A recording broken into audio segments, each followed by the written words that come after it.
रखने जा रहा हूँ। आज हर माँ बाप की एक बहुत बड़ी समस्या हो रही है कि हमारे बच्चे पढ़ लिए लेकिन उनको नौकरी नहीं मिल रही है। अब वो पढ़ लिए, नौकरी नहीं मिल रही है, तो नौकरी मिले तो उसके लिए क्या करना चाहिए। हम सब जानते हैं कि ये तकनीक का युग आया है और मैं तकनीक में 22 साल से जुड़ा हूँ। अलग अलग क्षेत्र में मैं काम करता रहा और मेरी कहानी ऐसी थी कि ढोल चलाते हुए 9वीं 10वीं फेल होकर के IIT तक पढ़ा और IIT से वापस जब मैं बड़ी बड़ी कंपनी में काम करता था तो मुझे विदेश में काम करने का मौका मिला, लेकिन मैं सोचा कि अगर मैं विदेश चला गया तो मैं मेरा कर्ज कैसे उतारूंगा, क्योंकि मेरे में अगर वो क्षमता थी तो मैं 9वीं 10वीं फेल नहीं होता और अगर मैं वो क्षमता नहीं थी तो मैं IIT में पढ़ नहीं सकता था। इसी प्रश्नों के उत्तर के साथ मैं आपके सामने कुछ चीजें रखने जा रहा हूँ कि मेरा कर्ज मैं आपके साथ रह करके कैसे उतारूं, क्योंकि मैं यहाँ आया उसमें मैं अकेला नहीं था, आप सबका साथ था, आपका आशीर्वाद था। तो मेरे पास 2001 के बाद से कई कॉल आने लगे, क्योंकि उससे पहले नौकरियां नहीं हुआ करती थी। जब मेरी नौकरी लगी तो लोगों को लगा कि अरे ये तो झूठ बोल रहे होंगे कि किसी की 40 और 50 हजार रुपए महीने की भी नौकरी लगती है। जहां 3000 और 4000 की नौकरी लगती थी वहां इतनी बड़ी नौकरी लगी। तो उसके बाद में मेरे पास कॉल आने लगे कि इसको नौकरी दिला दो, उसको नौकरी दिला दो, लेकिन क्या करें, मैं प्राइवेट सेक्टर में काम करने वाला, उनको नौकरी क्या देता। जब मेरी खुद की नई नई नौकरी लगी थी तो मैं उनको वहां बुला करके उनको सक्षम बनाने के लिए कुछ तकनीक के तरीके बता करके, और वहां पर बेंगलोर में 2002 के अंदर हमने वहां पर कंप्यूटर लैब का आयोजन करके वहां बुला करके उन लोगों को नौकरियां दिलवाई और उससे हमारे समाज और गैर समाज के लोग वहां आए और नौकरियां मिलने लगी। लेकिन वही समस्या कि मेरे पास समय तो शुक्रवार और शनिवार और रविवार का मिलता, सोमवार से लेकर शुक्रवार तक तो मैं हमेशा अपनी कंपनी के लिए काम करता। तो मैं आज आपको कुछ चीजें बताना चाह रहा हूं कि जिस तरीके से मैं अगर आपसे पूछूं कि मैं आज से 30 साल पीछे लेकर के जाऊं और आपके सामने मैं मोबाइल की बात करूं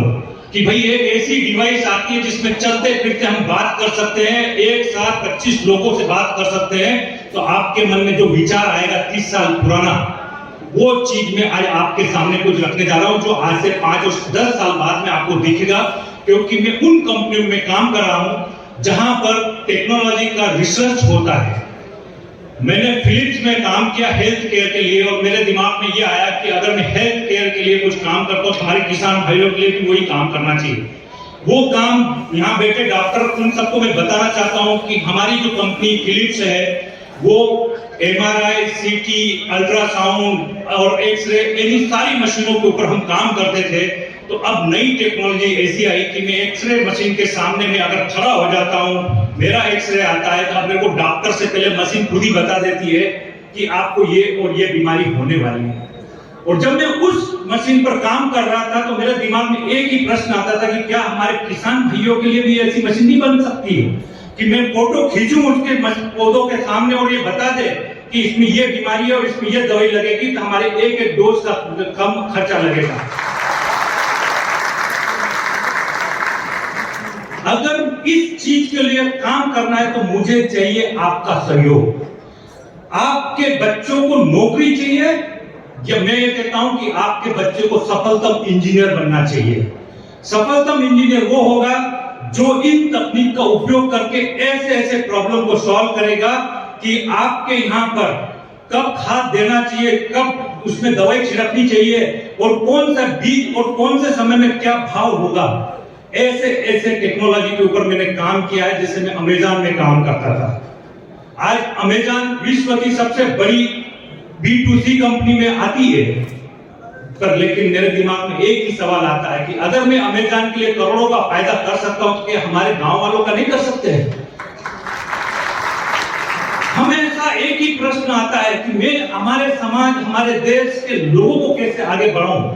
तो मैं उनके सामने में एक कुछ प्रपोजल और रखता हूं कि अगर अमेज़न जैसी कंपनी आपके यहाँ पर आकर के ऑनलाइन का बिजनेस कर सकती है, तो क्या हम अपनी तकनीक का उपयोग करके हमारे समाज को इकट्ठा करके, और ये जो भीड़ दिख रही है उसमें अगर मैं इतने इंजीनियर को इकट्ठा करूं तो ये विश्व की एक बड़ी कंपनी की तरह दिखेगी।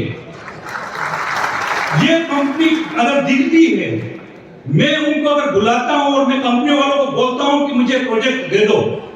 हम आपके प्रोजेक्ट हमारे भाई बंधुओं के माध्यम से बना करके हम आपको देते हैं, तो ये कितनी बड़ी अपनी सफलता होगी हमारी समाज की। तीसरी बात, हम नौकरी ढूंढते हैं लेकिन तकनीक का मालूम ही नहीं है कि हम कौन सी तकनीक के ऊपर काम करें। तो मैं आपको 5 या 6 तकनीक के बारे में बात करूंगा, और उसके बाद में अगर आपके बच्चे कोई अगर इंजीनियरिंग कर रहे हैं या 11th 12th कर रहे हैं तो मेरा यहाँ पर एक स्टॉल रहेगा,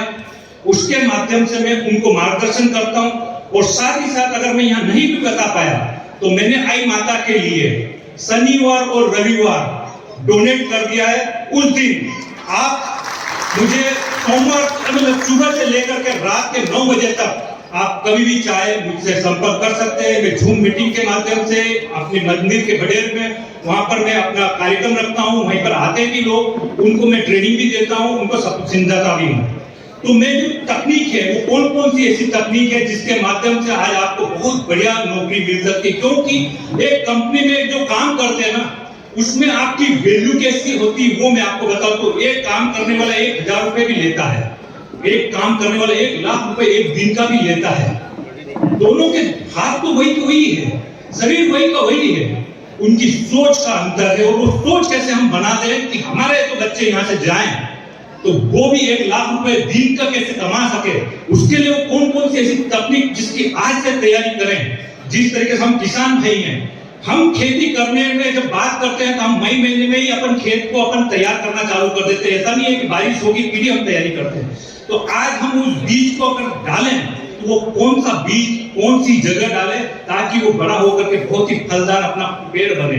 तो उनके लिए कुछ तकनीकें हैं, जैसे कि कोई मोबाइल में काम करना चाहता है, कोई क्लाउड कंप्यूटिंग में काम करना चाहता है, कोई एनिमेशन में काम करना चाहता है, या फिर कोई एक ऐसी टेक्निक है जो मशीन लर्निंग और डीप लर्निंग की। आज आपकी मशीन जो है आदमी की तरह काम करती है, आप उनसे बातें कर सकते हो, वो आपको पूरा आंसर देती है और आपको मालूम ही नहीं पड़ता कि मशीन जो है मशीन है या आदमी आपके साथ बात कर रहा है। तो इन सारी तकनीकों के अलावा अगर आपको कोई डोमेन के बारे में बात करना है, जैसे मैंने कहा कि हेल्थ केयर में भी काम कर रहा हूँ, फाइनेंशियल डोमेन में काम कर रहा हूँ, टेलीकॉम डोमेन में काम कर रहा हूँ। मैंने 9 ऐसी कंपनियों में काम करा जहां पर लोगों का सपना होता है, पर मेरा एक ही सपना रहा है कि हम जब जिस दिन हमारे यहाँ खड़े हो जाएंगे और हमारे समाज के सारे इंजीनियर को इकट्ठा कर दूं, मेरा सपना पूरा हो जाएगा। और मैं अपने सारे इंजीनियर भाइयों के माध्यम से ये बताना चाहूंगा कि भाई आपको स्ट्रगल करने की जरूरत नहीं है। हम स्ट्रगल करें हैं कोई बात नहीं, लेकिन आपको नौकरी कैसे मिले, आपको नौकरी के लिए तैयारी कैसे करनी है,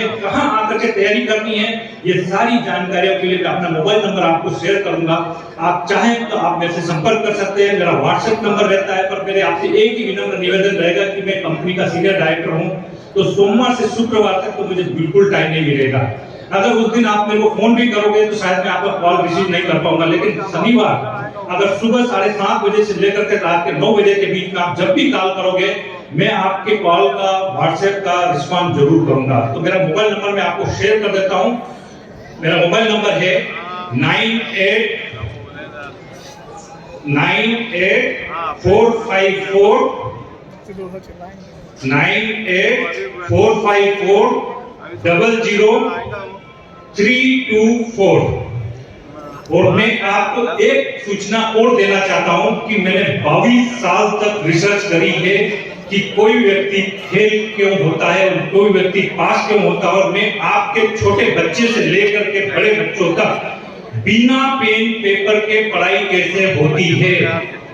बिना पेन पेपर के एक माँ एक छोटे से बच्चे को 3 साल के अंदर जो सिखाती वो जिंदगी भर तक किताबें पढ़ता रहा है उतना नहीं सीख सकता है। उस आधार के ऊपर मैंने कुछ चीजें और कुछ पैटर्न बनाए हैं, और वो पैटर्न भी आपके सामने बहुत जल्दी आने वाले हैं कि अगर आपके बच्चे से एक मोबाइल छीन करके देख लेना, आपसे वो झगड़ा करने के लिए तैयार हो जाएगा। तो क्या आप उस नशे से उस बच्चे को कैसे बाहर लाओगे जिससे कि आज वो इतनी लत में आ गया कि उसका मोबाइल छूट नहीं रहा है। उसके लिए हमारे पास ऐसे प्रोग्राम होंगे कि जिसके माध्यम से उससे ज्यादा इंटरेस्टिंग उसको लगे और वो अपने प्रोडक्ट का खुद मालिक बने। उसके लिए कोई सर्टिफिकेट की जरूरत नहीं है, क्योंकि ये सर्टिफिकेट तो लोगों को दिखाने के लिए भाई ये पास हुआ इंजीनियर है, पास हुआ डॉक्टर है। लेकिन हम जब अपने खेत में जाते हैं, हम जब अपने उद्योग में जाते हैं तो हम कोई सर्टिफिकेट लेके नहीं जाते हैं। वैसे ही मैं आपके बच्चों के लिए कुछ ऐसे प्रोडक्ट बना करके ला रहा हूं कि अगर आपके घर के बाहर नेम प्लेट बने, मैं 1 मिनट और दूंगा, बस 1 या 2 मिनट, उसके बाद मैं अपना विराम करता हूं, कि अगर आपका बच्चा अगर घर में बैठ करके नेम प्लेट बनाता हो, वो भी 5वीं का बच्चा हो, अगर वो आपके सॉफ्टवेयर बनाने के लिए तैयार हो, मैं उनको मदद करने के लिए तैयार हूं। 5वीं 6वीं का बच्चा भी वेबसाइट बना पाएगा। आपके बच्चा अगर मोबाइल एप्लीकेशन बनाना है तो वो भी आपके साथ आएगा, और उसके लिए हमारा पूरा एक सेटअप तैयार होने वाला है बेंगलोर के माध्यम से, फिर पूरे अलग अलग क्षेत्र में वो चालू होगा। मेरा एक ही उद्देश्य है कि हमारे बच्चे जो है वो हमारे समाज के, हमारे घर की धरोहर है, हमारे आंख के तारे हैं, और उसको हम, अगर आप टाइम नहीं भी दे पाते तो कोई बात नहीं, लेकिन जिस तरीके से अगर आपको दर्द होता है तो डॉक्टर के पास जाते हैं, एक गोली देता है, इलाज कर देते हैं। हम भी आपके बच्चों के लिए वो सिस्टम लेकर के आ रहे हैं कि अगर आप टाइम नहीं दे पा रहे हैं या आपको नहीं मालूम कि आपके बच्चों को कैसे आगे बढ़ाएं, तो हम उस चीज को आपके साथ लेकर के आए कि आपका बच्चा और भी सफल हो, हमारे बच्चे सबसे सफल हो। इसी कामना के साथ आई माता की जय बोलते हुए मैं आपसे विदा चाहूंगा, मैं अपनी वाणी को विराम देना चाहूंगा। आई माता